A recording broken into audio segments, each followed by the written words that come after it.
بھی موجود ہیں. حضرت مولانا محمد ظفر صاحب یہاں تشریف فرما ہے.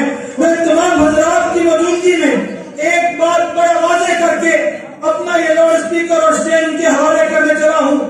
میں اور میرے ساتھی اور آپ لوگ ہم پیغمبر کے صحابہ کے بارے میں اس لیے جذباتی ہیں کہ اس کائنات کے اندر سب سے تحمل والی ذات، اس کائنات کے اندر سب سے بردبار ذات، اس کائنات کے اندر سب سے صبر والی ذات میرے اور آپ کے رب کی ذات ہے، میرے اور آپ کے اللہ کی ذات ہے کہ لاکھ نافرمانیاں کرنے کے باوجود، لاکھ گناہ کرنے کے باوجود نہ اس رب نے میرا تیرا رزق بند کیا ہے، نہ اس رب نے میری تیری روزی بند کی ہے، نہ رب کا آسمان ٹوٹتا ہے، نہ رب کی زمین پھٹتی ہے.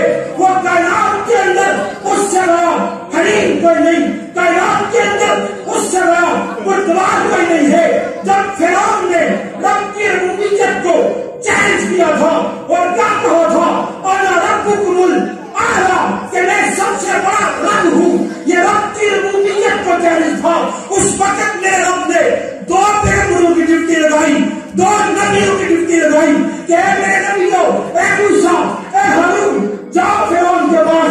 اللہ جاتے ہیں، اس نے تیری ربوبیت کی چادر کو کھینچنا چاہا ہے، اس نے تیری ربوبیت کو چیلنج کر دیا ہے.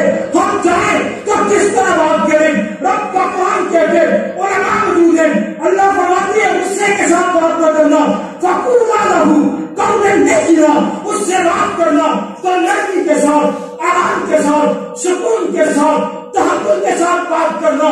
میرے رب نے نہیں کہا کہ اس نے میری کبریائی کی چادر کو کھینچا لہٰذا تلوار لے کے اس کی قدر اڑا دینا، نہ.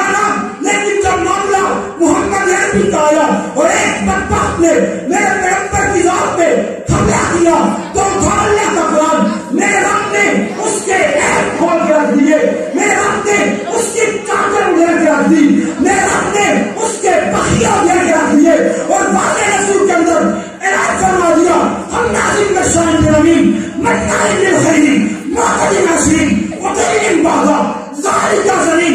اللہ کہتے ہیں اور میرے محمد کے بھونکنے والے پہلے اپنے نسل کو دیکھ تو خود کسی حرام کا بچہ ہے. ہم کہتے ہیں تو خود زنا کی پیداوار ہے، میرے محمد پہ بھونکنے چلا ہے. کائنات کی سب سے بردبار ذات اپنی ذات پہ حملہ برداشت کرتی ہے، محمد کی ذات پہ حملہ برداشت ہے. اور آج ہم صحابہ کے بارے میں جذباتی کیوں ہیں؟ چھوٹا سا صحابی ہے، معصوم صحابی ہے، کانوں کے اندر آواز پڑ گئی کہ منافقین نے کہا ہم جائیں گے اور ہم عزت والے ہیں، نعوذ باللہ محمد ذلیل ہے، ہم عزت والے ذلیلوں کو مدینہ سے نکال دیں گے. صحابی نے سن لیا، اللہ کے رسول کی بارگاہ میں جا کے بات بتا دی. حضور کو بات کا پتا چلا، منافقوں سے بات ہوئی، قسمیں کھا گئے، اللہ کی قسمیں ایسے نہیں کیا، نکے نیانے نہیں سمجھ آئی، بات نہیں سمجھا، اس کو پتا نہیں چلا، ہم تو کچھ اور کہنا چاہتے تھے. آج بھی صحابہ کی گستاخی کر کے جب پوچھا جائے کیوں کہتے ہو، کہتے بچوں کو بات سمجھ نہیں آئی، ہم کہنا کچھ اور چاہتے تھے، ہم نے کہا کچھ اور تھا، سمجھ نہیں آئی. کہنے لگے منافقین بچہ ہے، اللہ کے رسول سمجھ نہیں آئی.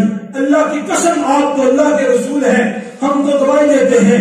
رب نے قرآن کی آیتیں اتار کے کہا اذا جاءك المنافقون قالوا نشهد انك لرسول اللہ. یہ منافق آپ کے پاس آ کے قسمیں کھاتے ہیں کہ تو اللہ کا رسول ہے، فرمایا ان کو بتاؤ اللہ تم سے بہتر جانتا ہے کہ میں اللہ کا رسول بہتر جانتا ہے. لیکن میرے پیغمبر میں اللہ گواہی دیتا ہوں کہ منافق جھوٹے ہیں، تیرا صحابی جھوٹ نہیں ہو سکتا، تیرا صحابی جھوٹا نہیں ہو سکتا. جب اللہ کی ذات پہ بات آئی رب نے برداشت کر دیا، نہ محمد نے حملہ برداشت کیا نہ صحابہ پہ حملہ برداشت کیا. ہاں اس میرے پیغمبر کی عزت کے اوپر حملہ ہے. ابو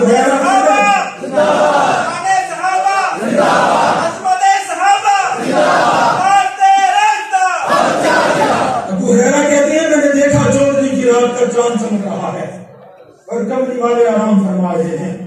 میں کبھی اس کو دیکھتا ہوں کبھی اس کو دیکھتا ہوں. پوچھنے والا پوچھتا ہے ابو ہریرہ کیا معاملہ ہے؟ کہتے میں دیکھ رہا ہوں آمنہ کا چاند سونا کہ رب کا چاند سونا ہے. میں دیکھنا چاہتا ہوں کہ زمین کا چاند سونا ہے یا آسمان کا چاند خوبصورت ہے؟ تو کہنے والے نے کہا ابو ہریرہ تو نے فیصلہ کیا سنایا ہے؟ ابو ہریرہ نے فیصلہ سنایا اور اعلان کر دیا کہ میں نے پیغمبر کے چہرے کو بھی دیکھا اور آسمان کے چاند کو بھی دیکھا، لیکن دل پکار اٹھا اور چاند سے تشبیہ دینا یہ بھی کوئی انصاف ہے؟ اس کے چہرے پہ چھائیاں ہیں، مدنی کا چہرہ صاف ہے، اس کے چہرے پہ چھائیاں ہیں، مدنی کا چہرہ صاف ہے۔ میرے آپ کے پاس تشریف لائے ہیں حضرت مولانا علامہ ظفر احمد حقانی صاحب۔ میں اسٹیج اور ممبر ان کے حوالے کرنے سے پہلے آپ سے بیداری کا ثبوت چاہتا ہوں۔ اللہ کی کبریائی کا نعرہ بلند کیجیے گا، نعرہ تکبیر۔ ہاتھوں کو ذرا اٹھا کے چادروں سے نکال کے ہاتھوں کو بلند کر کے اللہ کی تکبیر کا نعرہ لگائے۔